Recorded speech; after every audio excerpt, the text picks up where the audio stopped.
এক সময় আমাদের মুসলিম জাতি বীরের রাজত্ব করত। মুসলিম জাতির উপরে আর কোনো জাতি ছিল না। কিন্তু এখন দেখেন আমাদের মুসলিম জাতিকে এক শ্রেণীর লোকেরা এমন ভাবে নিপীড়িত নির্যাতন করছে, কিন্তু আমরা মুসলিম হিসেবে আমরা কিছুই করতে পারছি না। ঠিক কিনা? আপনার আমার মতো মুসলমান আমার ঘরে আমার ভাইকে ধ্বংস করে যাচ্ছে, কিন্তু আমি কিছুই করতে পারছি না। কিন্তু এটা কেন? কারণ আমরা দুঃশাসনের শিকার। সম্মানিত এলাকাবাসী, শান্তিপ্রিয় এলাকাবাসী, আমাদের দাওয়াতি মেহমান আজকের এই বার্ষিক ওয়াজ দোয়ার মাহফিলের বিশেষ আকর্ষণ। এতক্ষণ আমরা যার ওয়াজ শোনার জন্য অপেক্ষমান ছিলাম, বিশিষ্ট ইসলামী চিন্তাবিদ, আন্তর্জাতিক খ্যাতি সম্পন্ন মুফাসসিরে কোরআন হযরত মাওলানা খালিদ সাইফুল্লাহ ইউবি সাহেব আমাদের মাঝে এসে উপস্থিত হয়েছেন। এই পর্যায়ে আপনাদের সম্মুখে কোরআন ও হাদিস থেকে অত্যন্ত গুরুত্বপূর্ণ আলোচনা পেশ করবেন উপমহাদেশের প্রখ্যাত আলেমে দ্বীন, বিশিষ্ট ইসলামী চিন্তাবিদ, আন্তর্জাতিক খ্যাতি সম্পন্ন মুফাসসিরে কোরআন হযরত মাওলানা খালিদ সাইফুল্লাহ আইয়ুবী সাহেব। হযরত মাওলানা খালিদ সাইফুল্লাহ আইয়ুবী সাহেব। يا أيها الذين آمنوا اتقوا الله حق تقاته ولا تموتن إلا وأنتم مسلمون. وقال النبي صلى الله عليه وسلم: المسلم من سلم المسلمون من لسانه ويده، أو كما قال عليه الصلاة والسلام. اللهم صل على محمد وعلى آل محمد كما صليت على إبراهيم وعلى آل إبراهيم إنك حميد مجيد.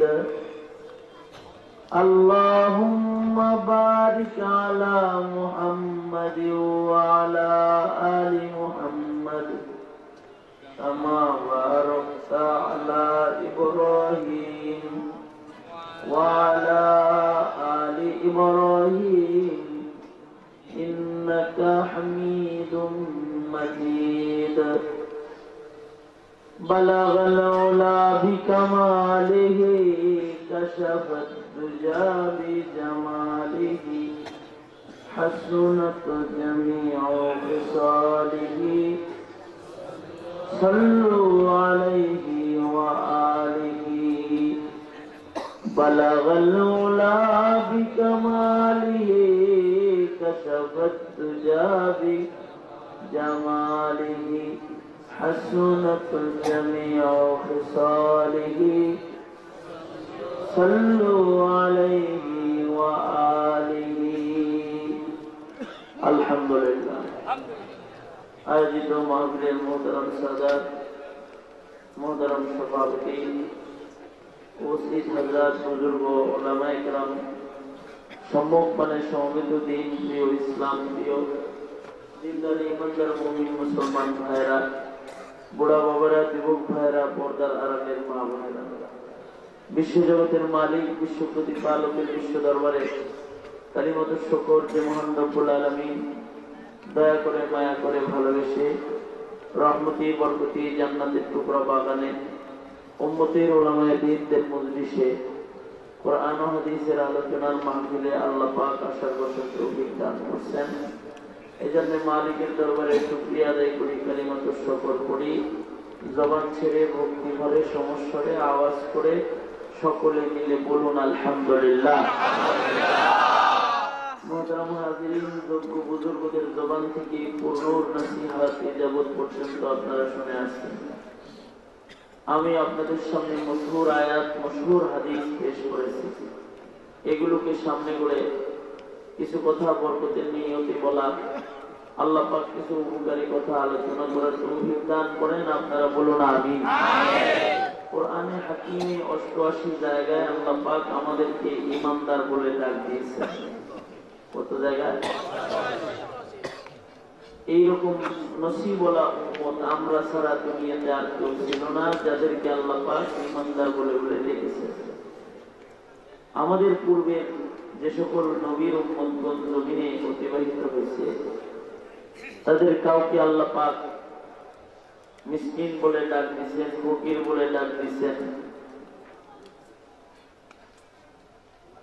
গোলাম বলে ডাক দিয়েছেন। কিন্তু ঈমানদার বলে শুধুই মাত্র আমাদেরকে আল্লাহ পাক বারবার কালামে হাকিমে ডাকছেন। অন্যদেরকে ডেকেছেন ইয়া আইয়ুহাল মাসাকিন, এই ফকিরনি, ফকিরনি বলে ডাক দিলে কি এটা কি খুব ভালো ডাক, আদরের ডাক? আপনি যদি কাউরে বলেন এই ফকিরনি, খুশি। অন্যদেরকে আল্লাহ পাক ডেকেছেন ইয়া আইয়ুহাল মাসাকিন, কিন্তু আমাদেরকে ডেকেছেন ইয়া আইয়ুহাল্লাযীনা আমানু। আলহামদুলিল্লাহ বলেন। কেমন যেন আল্লাহ পাক আমাদেরকে ঈমানদার বলে ডেকে আমাদের ঈমানের স্বীকৃতি আল্লাহ পাক নিজেই প্রদান করছেন, যে আমাদের ঈমানটা আল্লাহ পাক যেন কবুল করে নিয়েছেন। ডাক্তার মূল্য এমন,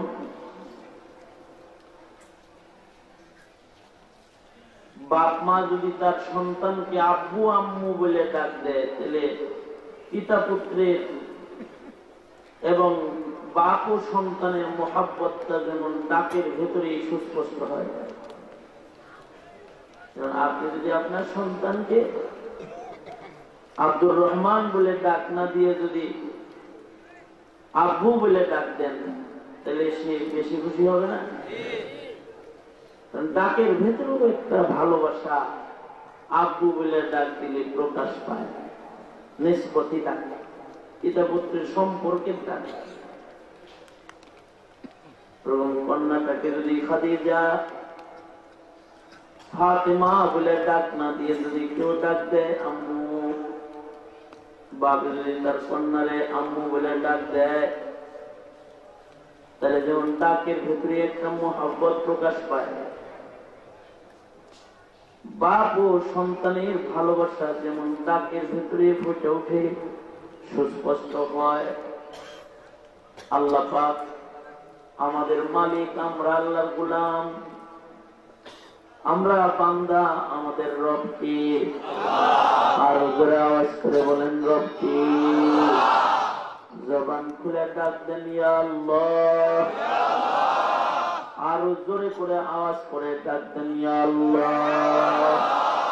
জবান খুলে বলেন আল্লাহু আকবার, বলেন সুবহানাল্লাহ, বলুন আলহামদুলিল্লাহ, লা ইলাহা ইল্লাল্লাহ। তিনি আমাদের মালিক আল্লাহ, আর আমরা হইলাম তার গোলাম। আমরা পড়েছি লা ইলাহা ইল্লাল্লাহ, আল্লাহ ছাড়া আর কোন ইলাহ নাই বলে আমরা আমাদের রবকে একমাত্র রব হিসেবে স্বীকারোক্তি প্রদান করেছি। আর আল্লাহ পাক আমাদেরকে ঈমানদার বলে ডাক দিয়ে আল্লাহর গোলাম হিসেবে আল্লাহ পাক গ্রহণ করে নিয়েছেন, ঘোষণা দিয়ে আগেই গ্রহণ করে নিয়েছেন। এইদিকে আওয়াজ ক্লিয়ার করে, সামনে সামনে আওয়াজ দিন, এইখানে সামনে শুনেছেন বেশি, আর বেশি বাড়াবি না যে ক্যান ক্যান করে। এখানে ভেতরের আওয়াজ আগে ক্লিয়ার করে, বাহিরের গুলা পড়ে। আল্লাহ পাক আমাদেরকে ঈমানদার বলে ডাক দিয়েছেন। ডাক দিয়ে আল্লাহ পাক আমাদের ঈমান যে গ্রহণ করছেন, এটা কেমন যেন আল্লাহ পাক সবাই জানাই দিচ্ছেন। এটা আমাদের জন্য বিশেষ এক নিয়ামত। আর একটু হালকা একটু কমা যেন কেন কেন না করে, ক্লিয়ার করে। এটা আমাদের এক বিশেষ ভাগ্য, বিশেষ নিয়ামত যে আমাদেরকে আল্লাহ পাক এইভাবে কবুল করছে। এইভাবে সামনে বাড়েন, সামনে বাড়েন, লোক আরো আসবে। যেগুলো বাজারে আছে একটু করে ওগুলো আসবো না, ওগুলো এলে কই বলবো, মাথার উপরে জায়গা দিবেন, আগে বসেন, আগে আসেন, আগে আসেন। যে মেহমান দাওয়াত দেন আপনারা, মাছ তরকারির 4 গুণ। আমার ভাই হযরতুল আল্লামা আল্লামা হযরত মাওলানা আব্দুল বাসিত খান সাহেব, উনি তো আন্তর্জাতিক মহাসম্মেলনের নিয়মিত আলোচক। উনি আইলে এরকম 5-6 মাস দরকার। আবার আমাকে জোড়া লাগাইছেন ওনার কাজে হিসেবে, আমরা হয়েছি আরো কিছু দরকার না। জায়গা দিবেন কই, জায়গা সামনে ফাঁকা জায়গা রাখেন না। আসেন, আগে বসেন, আসেন, আগে আসেন। 4 আঙ্গুল জায়গাও সামনে রাখা যাবে না, সব পিঠে বুকে লেগে লেগে বসতে হবে। শীতের দিন কাছাকাছি বসলে আরাম লাগবে, আওয়াজ করা যাবে না, কোনো কথা নাই। আর যেটা উঠবি না, এটা যদি পরে ভবিষ্যতে বাথরোগ হয় তাহলে কিন্তু আমরা দেই না, আমরা চলা দিই। তাড়াতাড়ি তাড়াতাড়ি সামনে সামনে আগে, আরো সামনে, আরো সামনে।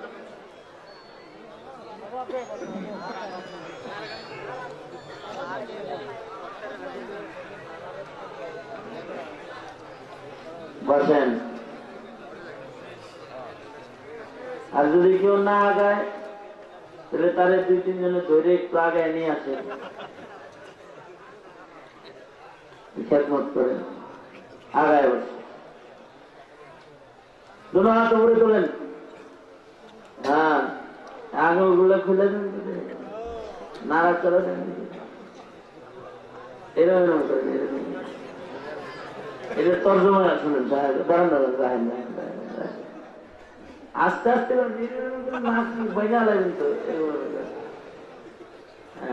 নামান। এটার তর্জমা কি জানেন? এটার একটা অনুবাদ আছে, তফসির শরীফ আছে। এটার অনুবাদ আর তফসির হইল, এদিক সেদিক তাকাবো না, মোবাইলে কথা বলবো না, রিংটোন খোলা রাখবো না, আদবের খেলার কিছু করবো না।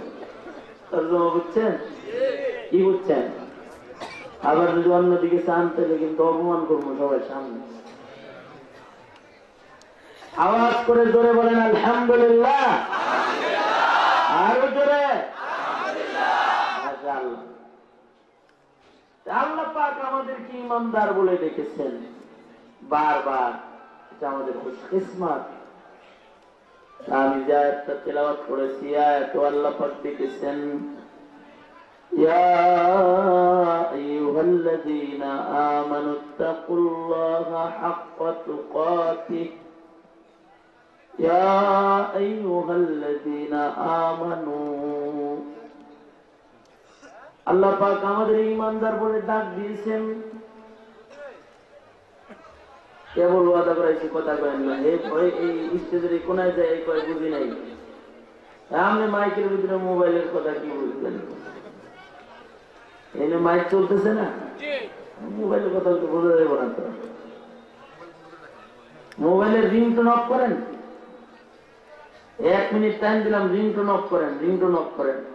আমরা আমনে করছি একটু বিজি কম না, আপনারা তো ইজি কাজে বিজি, আমরা কঠিন কঠিন কাজে বিজি। তারপরেও মোবাইল বন্ধ করে ওয়াজ করতে বসছি, কারণ আপনাদের সাথে ওয়াজ করতে যায় যদি আমার ফ্রেন্ডদের সাথে কথা বলি, আমার ঘরে কথা বলি, আপনাদের ভালো লাগবে? আপনারা বলবেন হুজুর যে দাওয়াতে আনছি আর হুজুর আমাদের সামনে বয়ে বয়ে বাড়িতে কথা বলে। আপনার সামনে আমি এত দূর থেকে সফর করে কষ্ট করে কুয়াশা ভেদ করে আসছি, আপনি আর একজনের সাথে কথা বলবেন, হ্যাঁ মিয়া আপনি বাড়ি জানলে যান, আমার মতো শ্রোতা থাকতে হয়েছে কি? রাগ হয়েছে? রাগ হলে তাই কি? রাগ হলে। তা আল্লাহ পাক আমাদেরকে ইমানদার বলে ডেকেছেন এবং ইমানদার বলে ডেকে আল্লাহ পাক আমাদেরকে নির্দেশ করেছেন। আল্লাহ পাক আমাদেরকে ডেকে বলেন, ইয়া আইয়ুহাল্লাযীনা আমানু, হে আমার আদরের প্যারা প্যারা ইমানদার বান্দা বান্দীরা, ইত্তাকুল্লাহা হাক্কা তুকাতিহ, তোমরা আল্লাহকে 16 আনা ভয় করো। ভয় করার মতন ভয় মানে হলো 16 আনা ভয়। ভয়ের 1 আনা বাদ দিয়ে আল্লাহরে ভয় করতে মানা করছে, আল্লাহকে 16 আনা ভয় করতে বলছে। 16 আনা ভয়ের 1 আনাও যদি কারোর অভাব হয়, কেউ যদি আল্লাহ পাককে 15 আনা ভয় পায়, 1 আনা না পায়, তাহলে হাদিস শরীফে আছে তার ওই 1 আনার সিদ্রি দিয়া 16 আনার ইবাদত গুলো করে যাবে।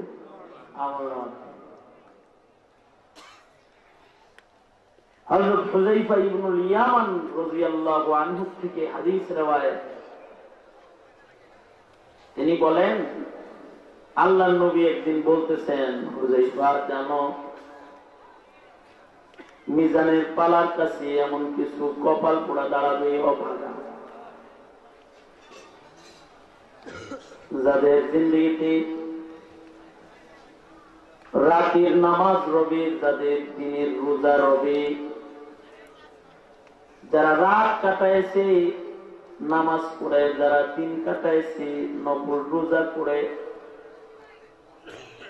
অর্থাৎ তারা যথেষ্ট ইবাদত বন্দেগী করেছে, তারপরেও মিজানের পালার কাছে তারা ধরা খায় যাবে। তাদের অনেক নেক, কিন্তু নেকগুলো মিজানের পালায় তুলবে, নেকগুলো ওজনওয়ালা হবে না, হালকা হয়ে যাবে। দিন আর রাত ইবাদতে কাটাইবার পরেও সে জাহান্নামের আগুনে নিক্ষিপ্ত হয়ে যাবে। ওর চেয়ে কপাল পোড়া আর নাই। নেক তো অনেক আছে, কিন্তু জাহান্নামে চলে যাবে। নেক গুলা হাওয়ার মিঠাই, দেখছেন হাওয়ার মিঠাই, হাওয়ার মিঠাইয়ের মতন পাতলা হয়ে যাবে, আর নেকির পালা হালকা হয়ে যাবে। হযরত হুযায়ফা বলেন, ওগো আল্লাহর নবী, যে মানুষগুলার এমন বিপদ হাসরের ময়দানে মিজানের পালার কাছে হবে, আমি হুযায়ফা তাদের ভেতরে কি না এটা বুঝবো কেমনে? তাই তাদের কিছু আলামত বলে দেন, কাদের নেক হালকা হবে। আল্লাহর রাসূল বলেন, যারা আল্লাহকে যথেষ্ট ভয় করছে, কিন্তু কখনো কখনো গোপনে সংগোপনে একাকিত্বে যখন সময় কাটাইছে, তখন এগুলার ক্ষুধাভীতি নষ্ট হয়ে গেছে, তো গোপনে গুনাহ করে ফেলেছে।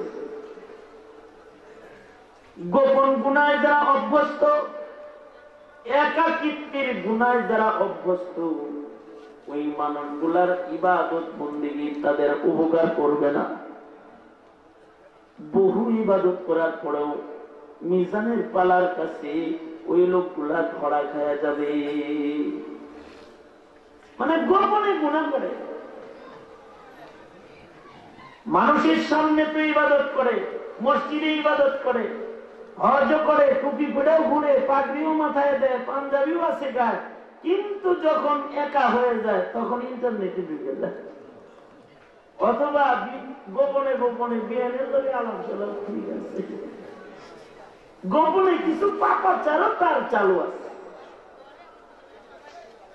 এই যে গোপন সময়ের গুনায় যারা অভ্যস্ত, একাকিত্বের সময়গুলোতে নিরিবিলি সময়ে যারা পাপের অভ্যাসে অভ্যস্ত, এই মানুষগুলো জাহিরি ভাবে বহু ইবাদত থাকার পরেও মিজানের পালার কাছে ধরা হয়ে যাবে।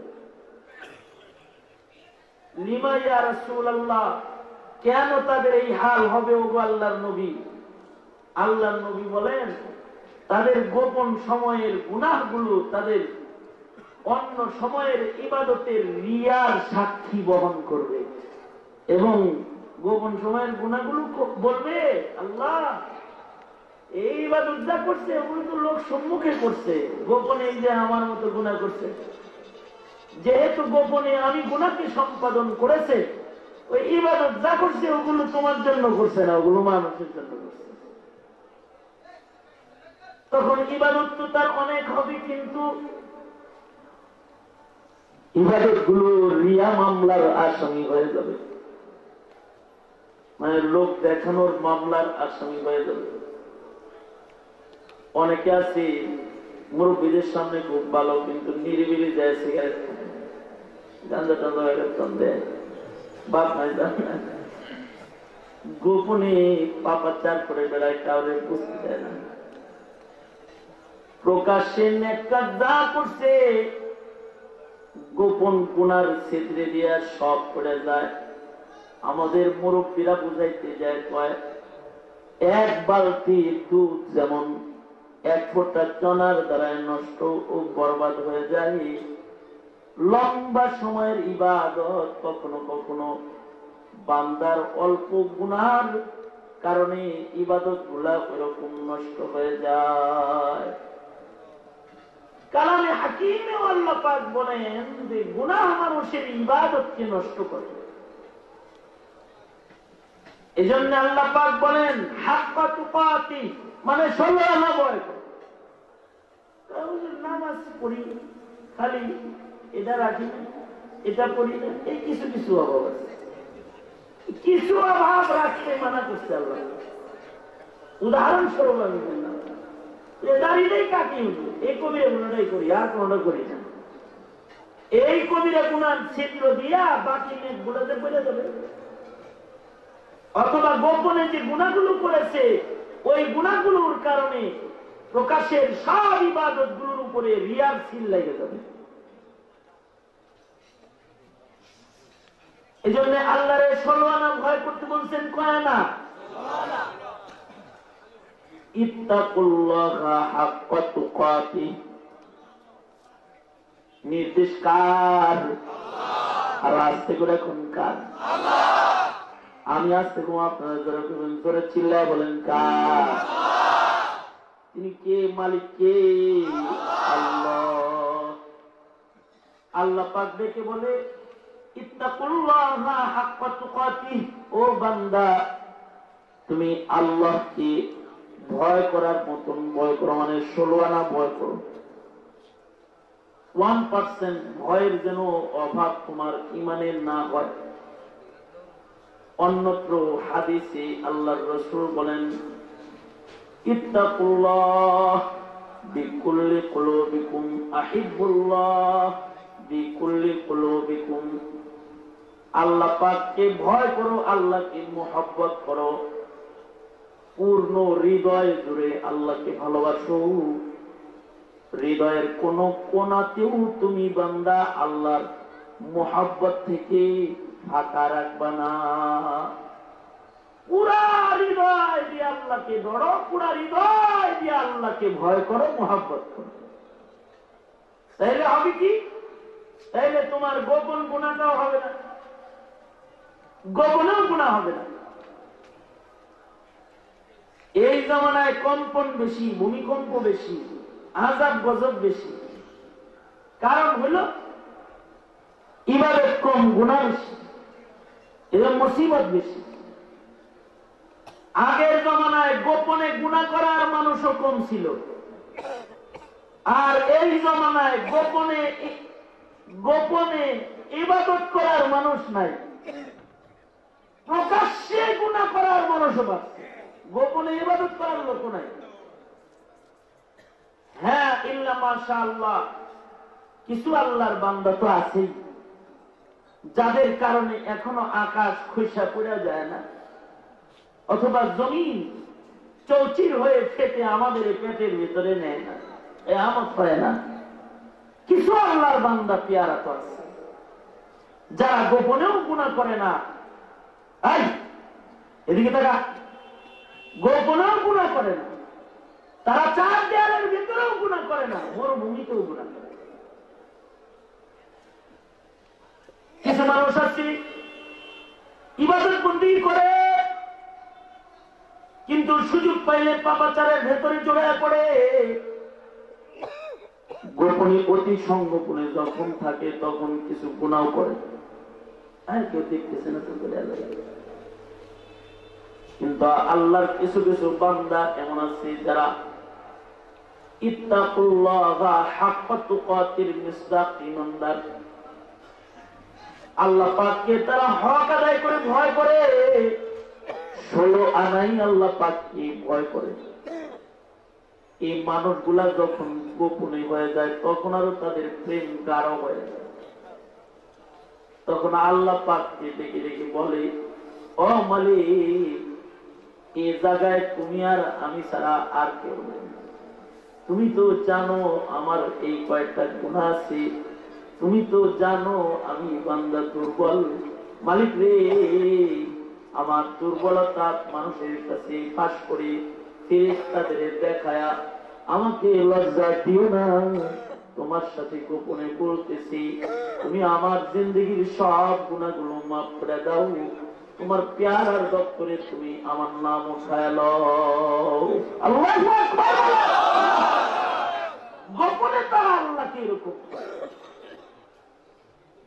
কিছু মানুষ আছে তারা গোপনে আল্লাহর সাথে প্রেম ভাব আরো বাড়ায়, আর কিছু মানুষ আছে তারা ফাঁক পাইলে গুনায় জড়ায়।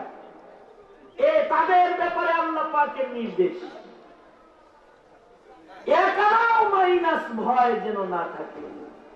16 আনা প্লাস ভয় তুমি তোমার রবকে করো, 16 আনাই ভয়। বিশ্ববিখ্যাত আলেম জাস্টিস তকি উসমানী দামাত বরকাতুহুল আলিয়া হাক্কা তুকাতিহ এর উদাহরণে মশহুর ওই দুই ঘটনা বারবার তার কিতাবে আলোচনা করেছেন। তোমাদের সামনে আবার বলি যুবকেরা, তাকরার করার জন্য, মহিলা তার কন্যাকে বলতেছে দুধে পানি মিশাও, টাকা বেশি বড় করে। এটা হলো 16 আনা ভয়। মেয়ে তার মা কি কয়, মা খলিফা ওমরের শাসন জারি মদিনায়, ওমরের শাসনামলে দুধে পানি মিশানো বড় অন্যায়। মা কয়, এই খলিফা ওমর কি তোর ঘরে এসে দাঁড়ায় আছে যে তোরা দেখবি? খলিফা ওমর তো তোমার ঘরে দাঁড়ানো নাই। এটা হলো 16 আনা ভয়। কন্যাটা তখন তার মাকে ডেকে ডেকে কয়, মা খলিফা ওমর আমিরুল মুমিনিন ঘরে নাই, তাই বলে কি আমার ঘরে আমার মালিক আল্লাহ নাই? ওমরের চোখ ফাঁকি দিলাম, বলো তোমা মালিকের চোখ কেমনি ফাঁকি দিব? আমার মালিক কি আমায় দেখে না? এটা হলো আল্লাহ পাকের 16 আনা ডর। আধার রাতেও বান্দা পাপাচার করে না। রাখাল ছেলে মরু প্রান্তরেও গুনাহ করে না। হযরত ওমর মরু প্রান্তর দিয়ে যাচ্ছেন। হযরত ওমর রাখালকে দেখে বললেন, রাখাল রে, তুমি তো ছাগল চড়াও, তোমার একটা ছাগল আমার কাছে বিক্রি করে দাও। আমি ওমর ক্ষুধার্ত। পরিবেশ করেন, আমি চলে যাবো, আমি বয়ান করবো না। কিন্তু সবাই তো দেখ না, আমার খুব ওয়াজ করার শখ নাই, আমি বিপদে করে ওয়াজ করি। বারবার মাইকের সামনে বসি, আমি ক্লান্ত পরিশ্রান্ত, তারপরেও বসি কেন? মানুষের চাপে। তাই আমি যখন কথা বলি আমাকে কথা বলার পূর্ণাঙ্গ পরিবেশ দিতে হবে। কথা বলতেছি, পূর্ণাঙ্গ পরিবেশ দিতে হবে, কোন আওয়াজ চলবে না। আওয়াজবিহীন নীরবতা নিয়ে কাজ করতে হবে। কেউ কাজ করলেও সে নিরিবিলি কাজ করবে। কাজ করতে কথা পাওয়া লাগে, কাজ করবো হাতে, কমপ্লিট সাইলেন্ট পজিশন। কখনো যদি তাসবিহাতের আওয়াজ হয় সেটা ভিন্ন কথা, বাড়তি কোনো শব্দের আওয়াজ নাই। মাহফিলের পরিবেশ এমন রাখা চাই, আল্লাহ পাক তাতে রহমত বেশি দান করে। জিনিসটার যত বেশি অলংকার হয় তত বেশি জিনিসটা সুন্দর হয়। মাহফিলেরও যত বেশি একাগ্রতার অলংকার হয় তত এটার ওজন আল্লাহ পাকের কাছে বেশি হয়। এই জিনিসটা বুঝাই হযরত ওমর মরুপ্রাণ কর দিয়ে যাচ্ছেন। হযরত ওমর রাখালকে বললেন, একটা ছাগল আমার কাছে বিক্রি করো, দুধ দহন করে আমি দুধ পান করবো, আমার পেট ভরবে, আর তুমি টাকা পাবে, তুমি গরিব মানুষ, অর্থ তোমার কাজে লাগবে। রাখালটা মরুপ্রাণ করে বলে, পরের জিনিস গোপনে বিক্রি করবো, অন্যায় নয়, মনিবের মাল আমানত। মনিব যদি আমাকে বলে আমার আর একটা ছাগল কি বলবো আমি? হযরত ওমর তার 16 আনা তাকওয়া পরীক্ষা করার জন্য রাখাল ছেলেটাকে বলতেছে, মালিক যদি বলে আর একটা ছাগল কই, তুমি বলবে বাঘে খেয়ে ফেলেছে, হয়তো বা হারায় গেছে, তোমার মালিক তো আর এখানে এসে দেখ নাই, তুমি কি করলে? রাখাল ছেলেটার ভেতরে একটা রাখালের ভেতরে তাকওয়া 16 আনা। রাখাল ছেলেটা তখন হযরত উমরের দিকে তাকায়া আশ্চর্য নজরে তাকিয়ে আশ্চর্যকর ভঙ্গিতে ছেলেটা ডেকে বলতেছে, ইয়া হাযা। আরবি ভাষায় ইয়া হাযা বলে তিরস্কার করে ডাক দেওয়া। কি কষ্ট তোরে, কি মাথা ঠিক নাই? দুনিয়ার মনি দেখবে না তারা ফাঁকি দিলাম, কিন্তু আমার আল্লাহর চোখ আমি কেমন করে ফাঁকি দিব? আল্লাহু আকবার। তার মানে অতি সঙ্গোপনের গুনাহ বর্জিত। এটা হলো 16 আনা ভয়।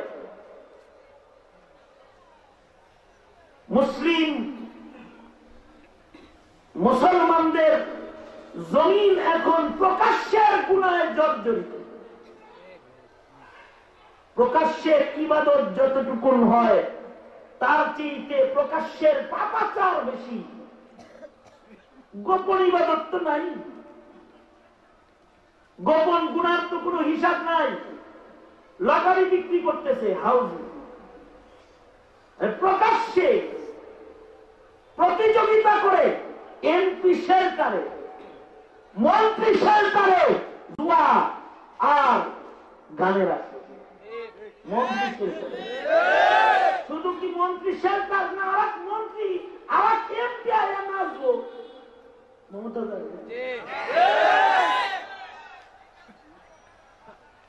প্রকাশ্যের পাপাচার, গোপনের গুণা তো সেই যুগ আর এই যুগে ব্যবধান কেন? 313 জন বের হয়ে যায়, বিজয়ের মালা গলায় আসে। 150 কোটি মুসলমান মিলে সারা দুনিয়াতে মার খাইতেছেন। বারমায় নজর করে তাকায় দেখেন মুসলমানের রক্ত দিয়ে নাফ নদী লাল। মুসলিম নারী শিশুকে জীবন্ত জ্বালানো হচ্ছে, নারীদের স্তন লজ্জাস্থান কেটে টুকরা টুকরা করতেছে। মুসলিম শিশুর বুক চিরে কলিজা বের করতে কচি কলিজা চাবায় খেয়ে আনন্দ উল্লাস হায়নারা করতেছে। শুধুই কি তাই, জীবন্ত মানুষের গায়ের চামড়া ছিলতেছে মুসলমান। মুসলমানের চামড়া, জীবন্ত মুসলমানের চামড়া বন্ধুরা ছিলতেছে। জীবন্ত মানুষের গায়ে পেট্রোল ঢেলে আগুন জ্বালায় দিতেছে। হিন্দুস্তানে মুসলিম জবাই হতেছে। ফিলিস্তিন কাশ্মীর মুসলমানের রক্তে লাল। কোন নুসরত মদত নাই, বরঞ্চ কয়েকদিন পর পর একটা করে ঝাঁকুনি আসে। কয়েকদিন আগে ভূমিকম্প হয়েছে, মাটি ফেটে 2 ভাগ হয়ে গেছে, যা 30 বছর আগে কখনো দেখা যায় নাই। তার মানে 30 বছর আগের মানুষগুলা নেট জগতের কোনা বুঝে নাই, তারা চ্যানেল জগতের কোনার সাথে পরিচয় হয় নাই, মোবাইলের হ্যান্ডফোন স্ক্রিন টাচ মোবাইলের কোনা তারা চিনে নাই। বালক বালিকা কিশোর কিশোরী বুড়া বুড়ি পর্যন্ত প্রকাশ্য আন্তর্জাতিক গুনার জালে জড়ায় গেছে। খোদা ভীতি যেন নাই এমন মুসলমানের খাতায় যেন মুসলমানের নাম চলে গেছে। আযাব আসে মদত তালাশ করে পাই না, ঠিক কিনা? আযাব আসে মদত। এ কারণে আল্লাহ পাকের নির্দেশ, ইয়া আইয়ুহাল্লাযীনা আমানুত্তাকুল্লাহ, ইয়া আইয়ুহাল্লাযীনা আমানুত্তাকুল্লাহা হাক্কা তুকাতিহ ওয়া লা তামুতুন্না ইল্লা ওয়া আনতুম মুসলিমুন। আল্লাহ পাক বলেন, মুসলমানেরা আমায় 16 আনা ভয় করো, আল্লাহকে 16 আনা ডরো। নির্দেশ কার? আরো জোরে উচ্চ কণ্ঠে আওয়াজ করে জোরে বলেন, নির্দেশ কার? মনে মনে ভাবতেছেন, হুজুর এখন ডরে না, কয়দিন পরে ডরাবো, বলেন না? অনেকে ভাবে যে এখন ভয় পাই না হুজুর, এখনো তো 40 বছর হয় নাই, কয়দিন পরে ইনশাল্লাহ ভালো হয়ে যাইতেছে। ও ভাই দাঁড়িয়ে রাখেন, কয় হুজুর 40 বছর ক্রস করলেই রেডি হয়ে যাবেন। ও ভাই একটু নামাজ ধরে ফেলেন, কয় আরেকটু বয়স হোক হুজুর পরে যাই। মনে মনে ভাবতেছেন যে আপনি পরে মুত্তাকি হইবেন, এখন মনে যা চায় কয়দিন একটু আয়েশ কইরা লই। আয়েশ করতে করতে যদি মৃত্যু আপনার কাছে এসে যায় তাহলে বিপদে পড়ে যাবে। ইয়া আল্লাহ পাক পরের অংশে আয়াতের নির্দেশ করে কয়, ওয়ালা তামুতুন্না ইল্লা ওয়া আনতুম মুসলিমুন। আল্লাহ পাক বলেন, মরার আগে মুসলমান হয়ে যা, মরার আগে মুসলমান হয়ে যা। হাকিমুল উম্মত থানভী রহমাতুল্লাহ আলাইহি, মুজাদ্দিদুল মিল্লাত, হাকিমুল উম্মত আশরাফ আলী থানভী রহমাতুল্লাহ আলাইহির কথা বলছি। এমন একজন হাকিম আর উম্মতের এমন একজন চিকিৎসকের নাম আশরাফ আলী থানভী। এই জমিন আসমান যতদিন থাকবে আশরাফ আলী থানভী ততদিন থাকবে। 1000-এর উপরে তিনি কিতাব লিখেছেন, 1 হাত উম্মতের নারীর উপরে রেখেছেন, 8 হাত কাগজ আর কলমে রেখেছেন। 1 হাতে উম্মতের নারী ধরে ধরে উম্মতের রোগ নির্ণয় করেছেন, আর 1 হাত কাগজ আর কলমে কাগজের উপরে উম্মতের প্রেসক্রিপশন লিখেছেন। হাকিমুল উম্মত মুজাদ্দিদুল মিল্লাত শাহ আশরাফ আলী থানভী রহমাতুল্লাহ আলাইহি, যার সোহবতে যায় হাফিজি স্বর্ণের টুকরা হয়েছে, পীর দিয়ে স্বর্ণের টুকরা হয়েছে, আথার আলী স্বর্ণে পরিণত হয়েছে। যার সোহবতের কারণে হাফিজি ঘুমন্ত অবস্থায় আল্লাহ পাকের জিকির করছে। হাফিজি হুজুর রহমাতুল্লাহ আলাইহি এমন হাজারো খাঁটি সোনা যিনি পয়দা করে গেছেন, হাকিমুল উম্মত মুজাদ্দিদুল মিল্লাত শাহ আশরাফ আলী থানভী রহমাতুল্লাহ আলাইহি, উনি বলেন, ওয়ালা তামুতুন্না ইল্লা ওয়ালা তামুতুন্না ইল্লা ওয়া আনতুম মুসলিমুন। মুসলমান না হয়ে তোমরা মরো না, এর তর্জমা হলো হাকিমুল উম্মত থানবী কয় গুনার হালতে মৃত্যুবরণ করিস। মুসলমান না হয়ে মরো না, তার মানে পাপের চিত্রে মরণ চিত্র বানায় না।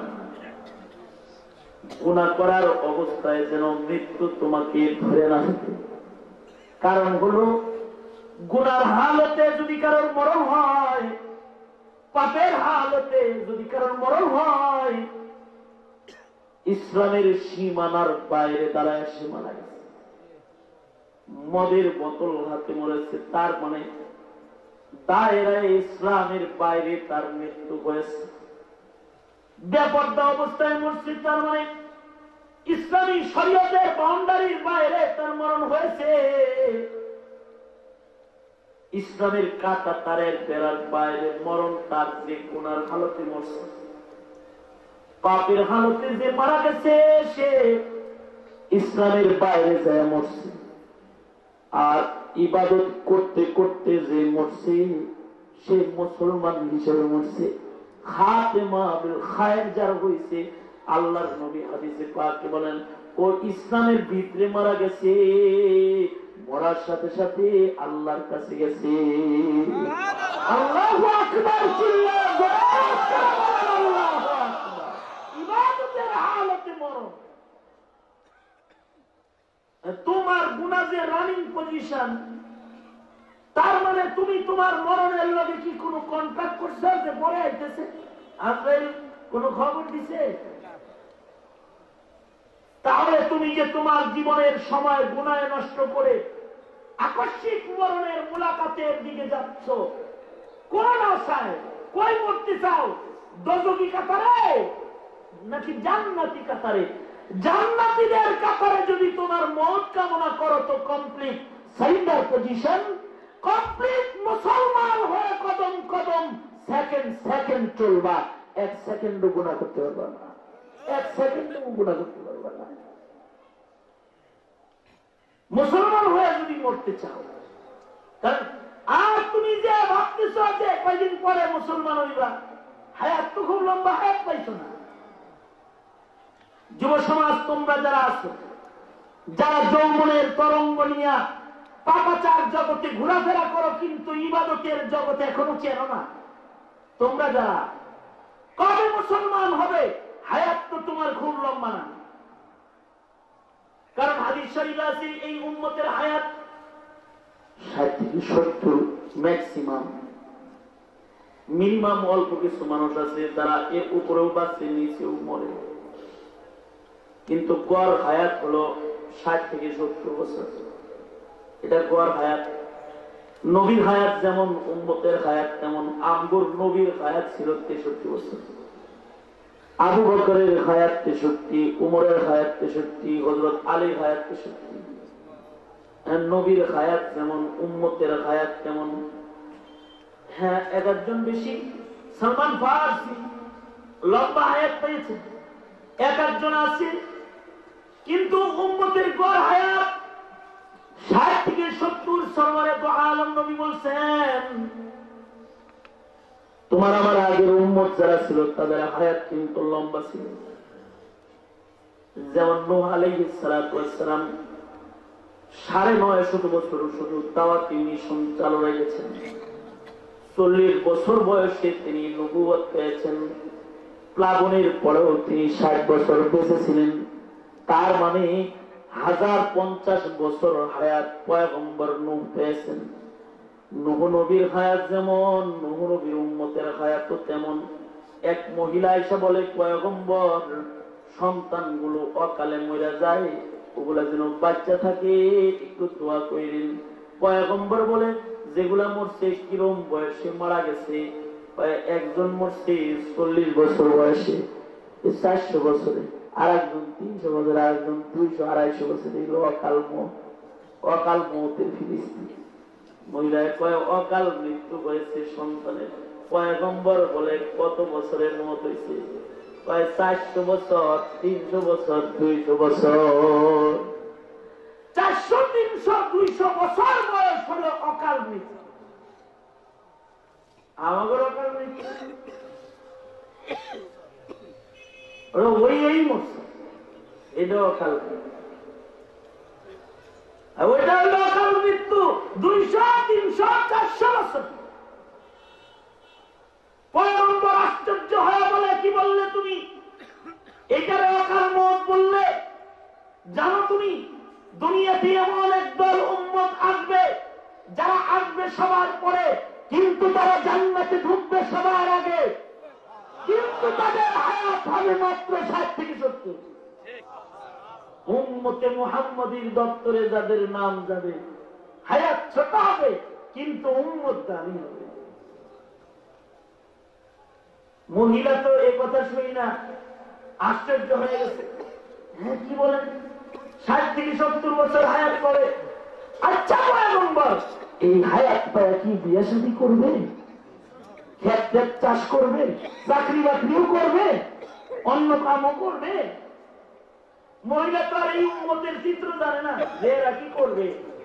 এরা যে প্রাসাদ প্রাসাদ করবে, এরা যে আকাশে আকাশে উড়বে, এরা যে কত কিছু আবিষ্কার করবে, এত কিছু চিন্তা তার মহিলার মাথায় ছিল না।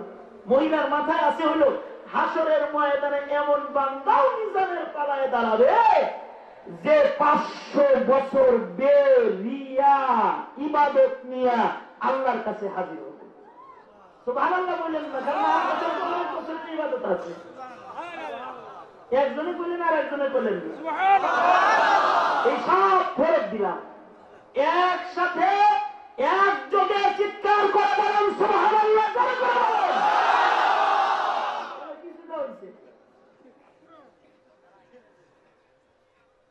মহিলা তো তার যুক্ত ছিল ইবাদতের ওই রকম যে 500 বছর বেরিয়ে ইবাদতকারী মানুষ আছে।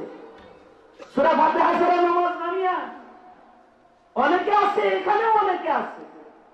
আল্লাহ পাকের মেহেরবানি, এখানেও অনেকে আছে যারা 20 বছর ধরে নামাজ পড়ে। আল্লাহ পাক তাদের উপরে এই মেহেরবানি করে নাই এখন, কিন্তু এই মেহেরবানি করে নাই যে সূরা ফাতিহা ঠিক মতো পড়ে। 20 বছর নামাজ পড়ে, এখনো সূরা ফাতিহা পড়তে পারে না। আছে না? আছে না? হাজি সাহেব হজ করে আসছে, এখন নামাজ না পড়লে কি এমনি? নামাজ তো পড়ে কিন্তু এখনো সূরা ফাতিহা ঠিক নেই। 40 বছরের ইবাদত এমন পাওয়া যাবে যেগুলোর কেরাত ঠিক নাই, ফরজ কেরাত টুকুন বিশুদ্ধ নাই। আর আখিরি জামানায় 500 বছরের বেরিয়া ইবাদত নিয়ে দাঁড়াবে। 500 বছর বেরিয়া, বে ইলিম না, বে আইনি না, বেরিয়া, রিয়া সারা ইবাদত 500 বছরে আল্লাহর আদালতে দাঁড়াবে। মহিলা তো ওইগুলো দেখছে, বিয়ে দিয়ে তো আর দেখছে না। সে যদি এই যুগের উঠতে তাহলে মাথায় হাতে হারি কেন লইত? কারণ হইল আমার বাড়ি তো যে আমিন বাজারের কাছে, আমাদের আমিন বাজারে এক ড্রাইভার আছে, সে 14 ডিস্ট্রিক্টে 14টা বিয়ে করছে। একটা দুইটা বিয়া। আর পত্রিকায় একবার বললাম যে এক লোক বিয়ে করছে 48টা বিয়ে করছে। তার মানে যেদিক দিয়ে গেছে বিয়ে করতে করতেই গেছে, আর আইসে বিয়ে করতে করতেই আসছে। এইরকম বিয়ে করছে, এগুলো তো আর ওই মহিলা দেখছে না। মহিলা বলে, ও আল্লাহর নবী, মাত্র 60 থেকে 70 বছর হায়াত, এই হায়াত পায় কি তারা আবার বিয়ে করবে? তাদের কি বাচ্চা হইব নাকি, সন্তান হবে? আরে এমন সন্তান হবে, উম্মতের সংখ্যা তাদের এত হবে, ওই নবী উম্মত নিয়ে হাসরের ময়দানে ফখর করবে। এত উম্মত নিয়ে আর কেউ দাঁড়াইবে না। ওই নবী সর্বাধিক উম্মত নিয়ে আল্লাহর আদালতে দাঁড়াবে। আল্লাহু আকবার। সর্বাধিক উম্মত নিয়ে দাঁড়াবে, উম্মত নিয়ে তিনি ফখর করবে। পয়গম্বর বলে, কেন? তুমি যদি ওই নবীর উম্মত হইতে তাহলে তুমি কি করতে?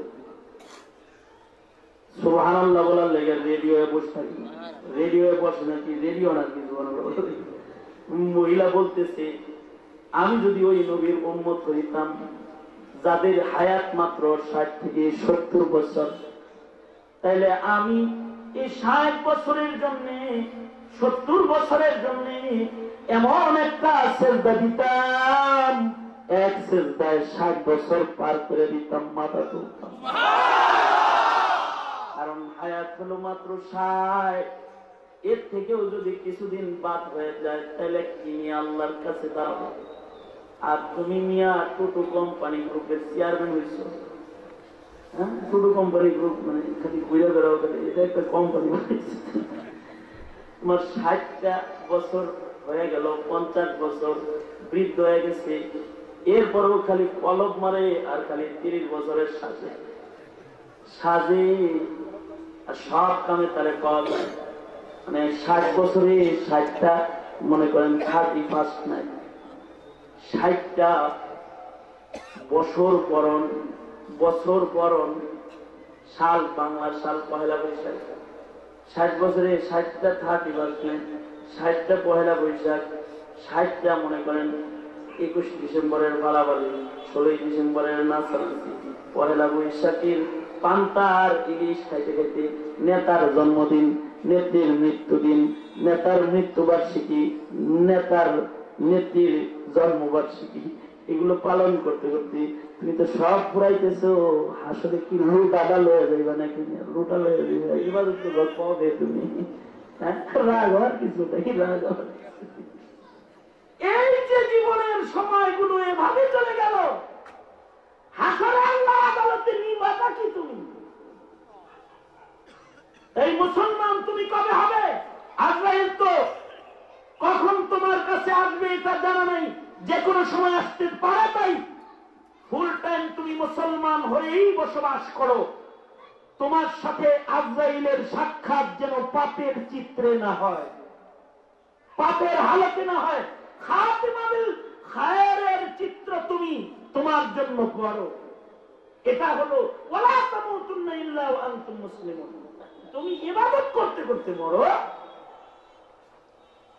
ইবাদতের হালতে যদি কারোর মরণ হয়, মৃত্যুর সময় সে জান্নাত খোলা পায়।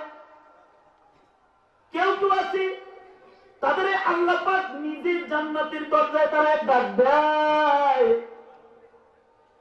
যেমন সিদ্দিক আকবরকে আল্লাহ পাক দরজায় দাঁড়ায় ডাক দিয়েছে, আয় আবু বকর, ইয়া আইয়াতুহান নাফসুল মুতমাইন্নাহ বলে আল্লাহ পাক নিজে ডাক দিয়েছে। হযরত আমিরে মুয়াবিয়ার মৃত্যুর সময় ডাক পাইছে, হযরত ওমর মৃত্যুর সময় এসে দিয়েছে। একজন বলে আমিরুল মুমিনিন হাসলেন, আমিরুল মুমিনিন বলে খুশবু আসতেছে, সামনের থেকে খুশবু আসতেছে, সুঘ্রাণ আসতেছে।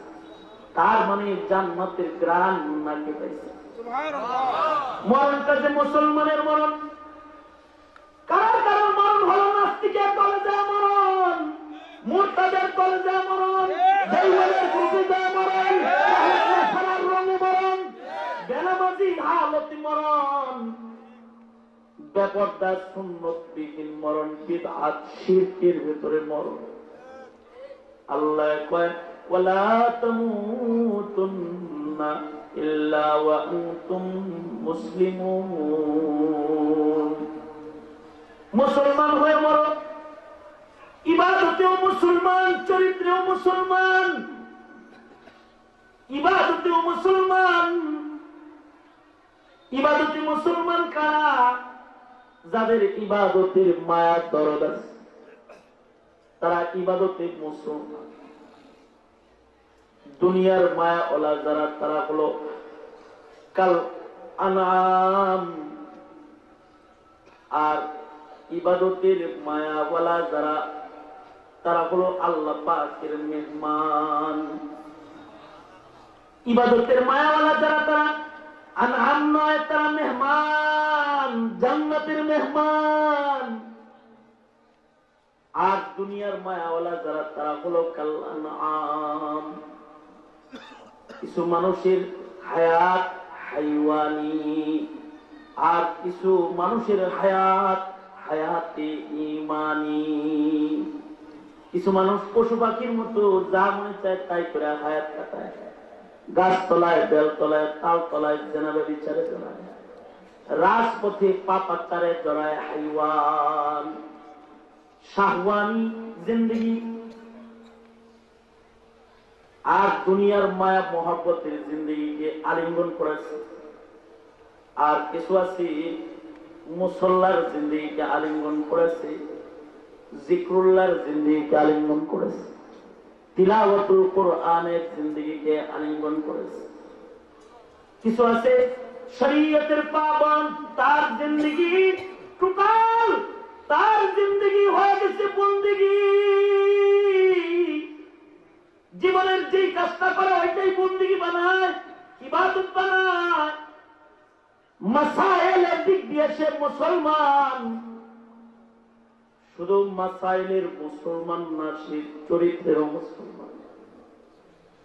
আল্লাহর রাসূল বলি আসমানে আল্লাহর খাতায় মুসলমান হলো সে, আল মুসলিমু মান সালিমাল মুসলিমুনা মিন লিসানিহি ওয়া ইয়াদিহি। আল্লাহর নবীর হাদিস, আল্লাহর নবী বলেন প্রকৃত আল্লাহর কাছে মুসলমান হলো সে যে মুসলমানের জন্য পৃথিবীর সবার মায়া থাকে, অভিযোগ থাকে না। মেরি জবানো কলম সে কিসি কা দিল না দুখে, मेरी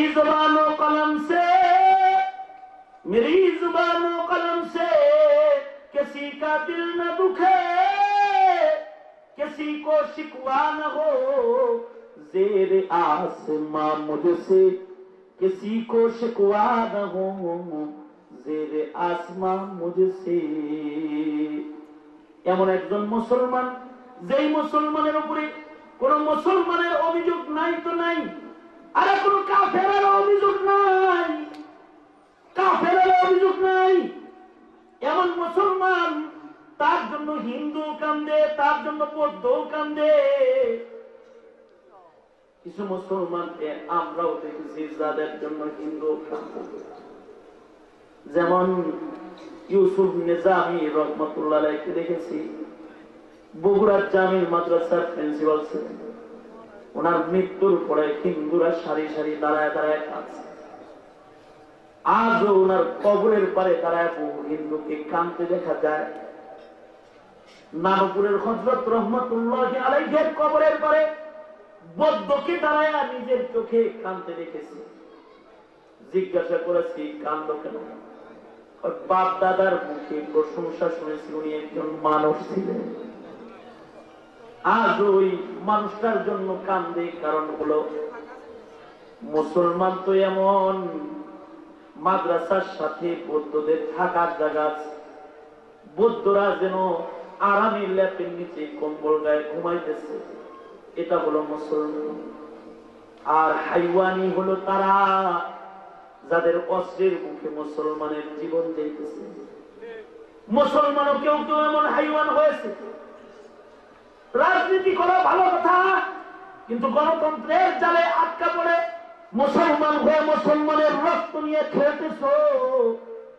মুসলমান মুসলমানকে কুবায় হত্যা করলে, মুসলমান মুসলমানকে গুম করলে, মুসলমান মুসলমানকে আক্রমণ করলে, এটার নাম মুসলমানি না। ইসলাম আর মুসলমানি তো এমন, একজন মুসলমানের হাত, একজন মুসলমানের জবান আর একজন মুসলমানকে কখনো দুঃখ দিবে না, কষ্ট দিবে না। ইজায়ে মুসলিম হারাম, মুসলমানকে কষ্ট দেওয়া হারাম, মুসলমানের দিল দুঃখা হারাম। মুসলমান হয়ে মুসলমানদের কষ্ট দেওয়া যায় না। এখন তো মুসলমানে মুসলমানে মিল পাওয়া যায় না। আসলে মুসলমানই টিকাইতে মুসলমান মুসলমানকে কষ্ট দেওয়া যায় না। মুসলমান মুসলমানের কাছে থাকবে নিরাপদ, মুসলমান মুসলমানের কাছে থাকবে নিরাপদ। দুনিয়াতে এমন হয়েছে মুসলমানের দেশে মুসলমানের নিরাপত্তা নাই। তার মানে হলো মুসলিম আজি মুসলমানের দুশমনে পরিণত হয়েছে। কিন্তু ইসলাম আর মুসলমানি এত সহজ কোন জিনিস নয়। ইসলাম আর মুসলমানি এমন এক পবিত্র বস্তুর নাম। মুসলমানি এমন এক চরিত্রের নাম, যেই চরিত্রের ভেতরে ঢুকলে কুকুরের উপরেও জুলুম চলে না। যেই চরিত্রে আসলে মুসলমান বিড়াল কেউ জুলুম করে না। এমনকি মুসলমান যদি কেউ হয়ে যায় তার দ্বারা পৃথিবীর কোন প্রাণী গুলো কষ্ট পায় না, একটা প্রাণীও কষ্ট পায় না। এ কারণেই ইসলাম ধর্মে বুখারী খুলে দেখো, কুকুররে পানি খাওয়ায়া জেনা মাফ করানোর ইবাদতের বর্ণনা আছে। আর বিড়াল কোলে নিয়ে আবু হুরায়রার মাকাম দখল করার ইতিহাস আছে। এটা হলো ইসলাম। হাকিমুল উম্মত থানভী বলে, তোমরা মুসলমান হয়ে মুসলমানদের কষ্ট দাও, মুসলমান হয়ে মুরগিরা কষ্ট দেওয়া যায় না। এটা বুঝাইতে যায় হাকিমুল উম্মত নিজের জীবনের ঘটনা নিজেই বর্ণনা করে। হাকিমুল উম্মত থানভী বলে, আমি তখন তাফসীর লিখতেছি, বয়ানুল কোরআন তাফসীর লিখতেছি। আর ওই সময় আমার বিবি আমাকে এসে বলে, বাবার বাড়ি যাও, ছুটি দেন, যাও বাপের বাড়ি যেতে বেড়াইতে যাবো, বেড়াই আসো, ছুটি।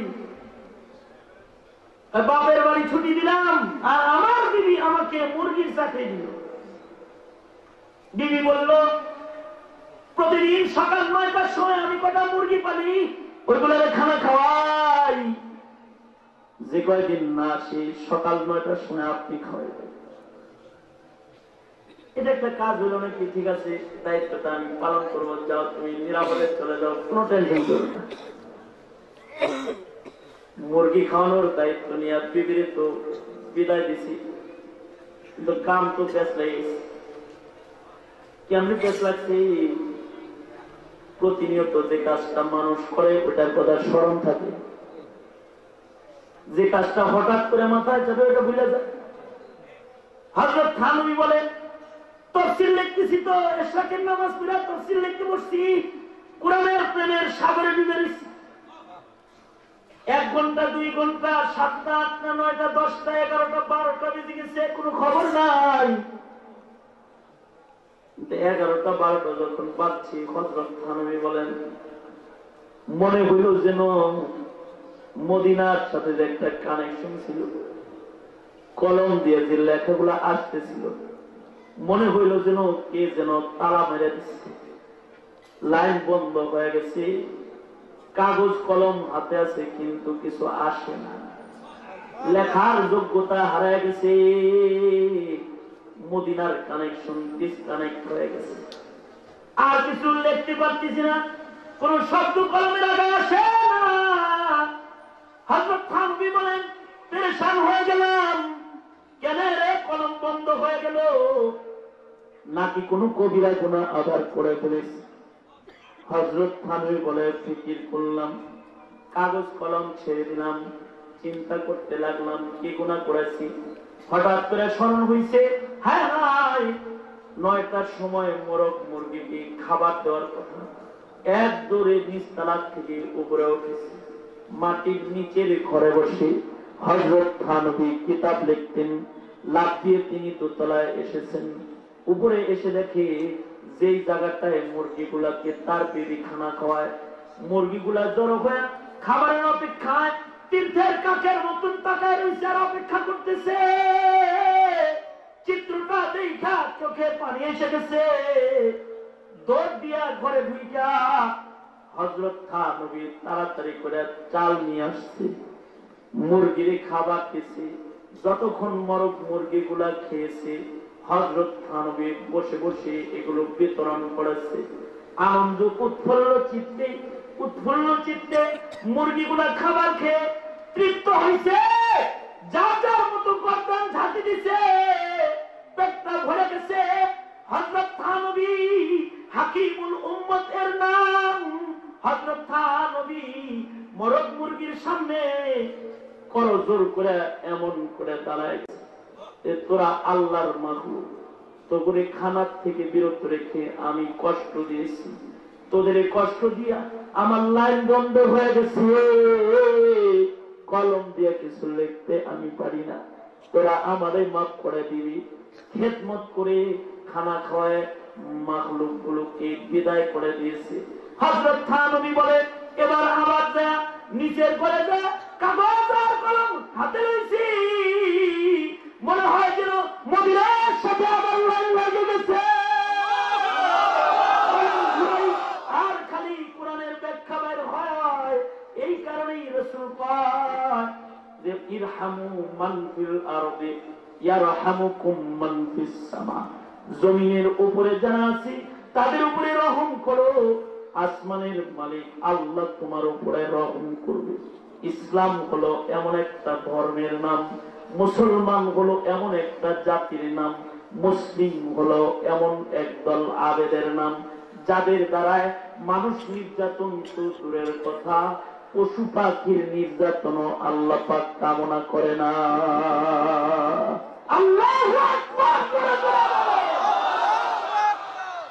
এটা হলো মুসলমানি। এ কারণেই কোন কবি কয়, তুই না মুসলমান, তোর যদি মাথা,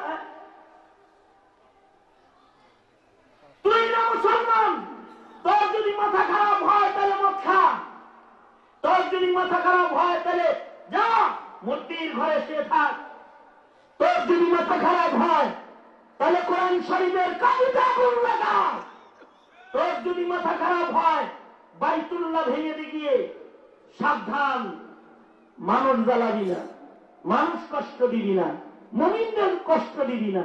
কারণ হলো কোরআন জ্বালানো যেমন কবিরা গুনাহ, মূর্তির ঘরে শোয়া যেমন কবিরা গুনাহ, মদ পান করা যেমন কবিরা গুনাহ, ইনসান হয়ে আর এক ইনসানকে কষ্ট ক্লেশ পৌঁছানো রব্বে করিমের আদালতে কিবরিয়াতে এর চেয়ে জঘন্য কবিরা গুনাহ, জঘন্য কবিরা গুনাহ। মাই খুলো মসহাব সুজো, মাই খুলো মসহাব সুজো আতিশন্দর কা বজন, মাই খুলো মসহাব সুজো আতিশন্দর কা বজন, সাকিনি পুতো খানাবাসী মর্দমা জারি মকুন, সাকিনি পুতো খানাবাসী মর্দমা জারি মকুন। তার মানে তাহলে কাউকে কষ্ট দেওয়া যাবে না। তাহলে দুইটা কথা কইলাম, 16 আনা বয় করতে হবে, 1 আনা বয় ছেড়ে দিয়ে ইবাদত থেকে দূরে যাওয়া যাবে না, গুনাহ করা যাবে না। মরণটা ইবাদতের চিত্রায়ন করতে হবে, মুসলমান মৃত্যুবরণ করতে হবে, ইবাদতের হালতে মৃত্যুবরণ করতে হবে। কোন ধরনের জুলমের কাজ, চারিত্রিক অবক্ষয় নিজেদের ভেতরে আনা যাবে না। একটা ইবাদত বর্জন করে আবেদে খাসের দপ্তর থেকে নাম কাটানো যাবে না। শপথ, শপথ, রাজি তো ইনশাআল্লাহ? কারা কারা রাজি?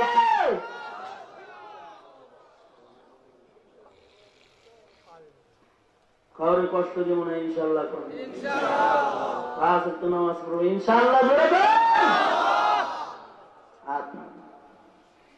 আল্লাহ আব্দুল বাসিত খান সাহেব দামাত বরকাতুহুম আমার বড় ভাই, আর আমার হযরতের খুব আদরের খলিফা। সারা বাংলাদেশের আন্তর্জাতিক মহাসম্মেলন গুলো একক ছাত্র খান সাহেবের দখলে, একক ছাত্র নেতৃত্বে চলে, দখলদারি চলে। ভাই এখন আলোচনা করবেন, প্রতি বছরই আমার পরে এখানে আলোচনা করেন, আজকেও আমার পরে আখেরি আলোচনা, আখেরি নসিহত, আখেরি মুনাজাত আপনাদের নিয়ে করবেন। আল্লামা অলিপুরি সাহেবকে এখন আর পাবেন না। বহু আপনাদের চাওয়ার মানুষগুলা তারা ঘরে বসে যাচ্ছেন, এটা কিন্তু আমাদের গুনার কারণ। যাদেরকে পাচ্ছেন তাদেরকে আহমদ শফি মনে করবেন, তাদেরকে অলিপুরি মনে করবেন, তাদেরকে হাফিজজি মনে করে বসবেন। আদবের সাথে আখেরি মুনাজাত পর্যন্ত হার হার ফরদে মুমিন যারা এখানে আসছেন, যুবক বুড়া কিশোর সকলকে আখেরি মুনাজাত পর্যন্ত আদবের সাথে বসে আলোচনা শুনবার জন্য আপনাদেরকে আমার ভাইজান খান সাহেবের কাছে আমানত দিয়ে আমি আপনাদের কাছ থেকে সংক্ষিপ্ত বক্তব্য গোটায় এখানেই বিদায় নিতেছি। আল্লাহ পাক যা কিছু বলছি এর থেকে ইবাদত হাসিল করে গোপনের নিরিবিলি নির্জনের গুনাহ কেউ বর্জন করার তৌফিক দান করেন। ইনসান তো দূরের কথা, পশু পাখি কেউ কষ্ট ক্লেশ পৌঁছানোর থেকে আমাদেরকে আল্লাহ পাক হিফাজত করেন। আসসালামু আলাইকুম ওয়া রাহমাতুল্লাহি ওয়া বারাকাতুহু।